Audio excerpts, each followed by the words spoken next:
In the ancient city of Fez, the call to prayer happens 5 times a day, and the echo of the call off the 12th century Medina walls magically takes you back in time. The Blue Gate is the symbol of the imperial blue city of Fez.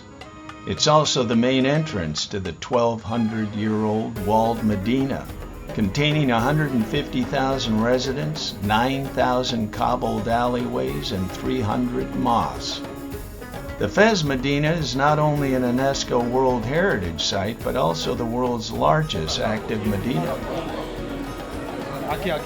If you have a sweet tooth, you'll want to follow the bees to the Palace of Taste, Fezi, just a few steps from the Blue Gate.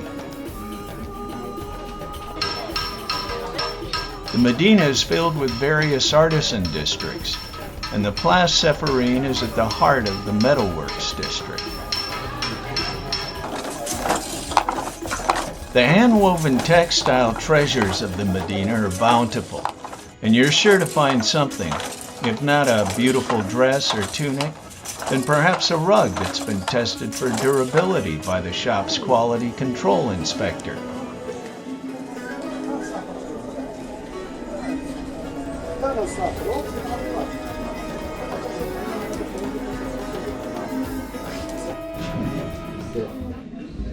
Where are we? We are in the Medina in Fez. We are close to the Blue Gate, and we are in an alley of artists. So everything on the walls here and all the purses and everything are highly decorated by hand by artists. Here we are at the largest tannery in Fez. And it is quite active. It is. This is only part of it. This is where they color the leather. But before that, they have stripped the skin and the fat from the leather. And they are working with cattle, goats, sheep, and camel leather. Let's take a look. The Shuara Leather Tannery has been operating for over 1,000 years. Hides are soaked for a few days in vessels of cow urine, quicklime, water, and salt to clean the hair and fat off the leather, which is then dried.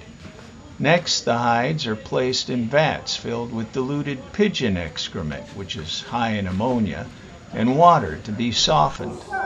The tanners, with their bare feet and hands, knead the skins to their desired softness and then start the final dyeing process.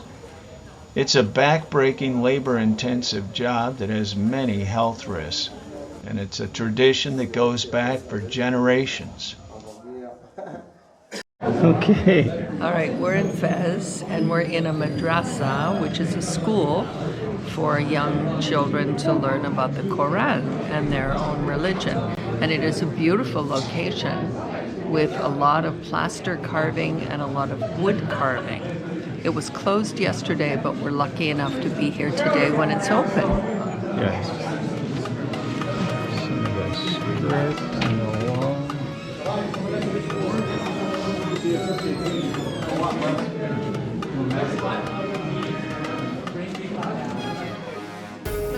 The 14th century Alatrine Madrasa is a tribute to medieval Moroccan craftsmanship.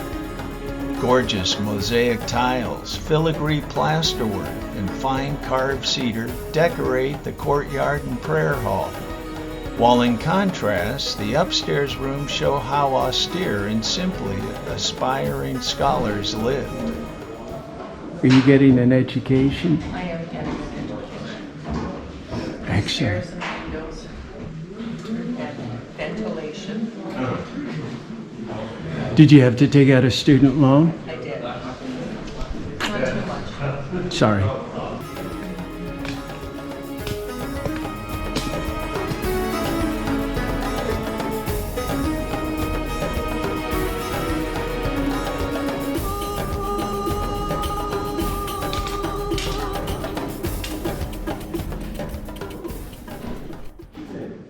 This is the Madrasa Bo Inana.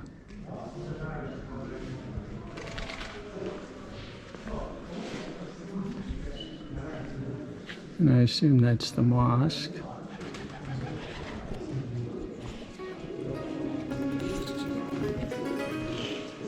The Boanina Madrasa, built between 1350 and 1355, is the only madrasa in Morocco which also functions as a congregational mosque.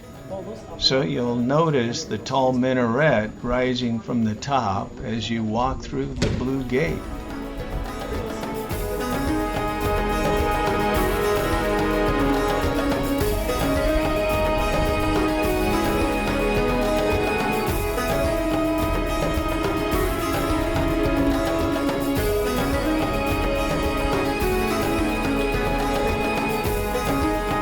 Established in 859, the Qarawiyyin is the world's oldest continuous university.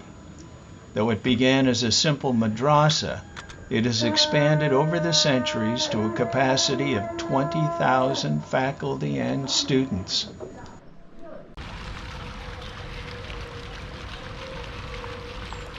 There are few green spaces inside the Medina, but a short walk outside the Medina is the colorful J&AN Esbil Gardens.